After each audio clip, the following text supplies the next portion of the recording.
Ang Told You Forever na talaga Bea on at nagkanteng si ang kasalan kasi na-booking kasunod ng wedding band announcement.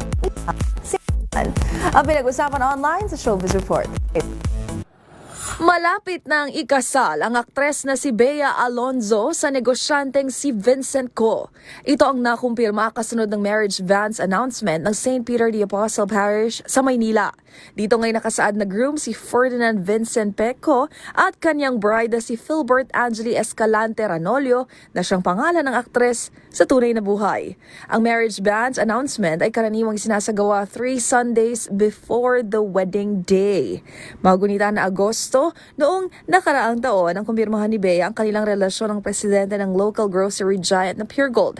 Habang napagkamalan din itong nagdadalang tao noon, ngunit pinabuluan ni Bea at nilinaw na bad angle lamang ang kumalat na larawan. Sa ngayon, wala pang komento ang couple tungkol dito, kaya hindi ng detalye tungkol sa eksaktong petsa at lugar ng kanilang kasal.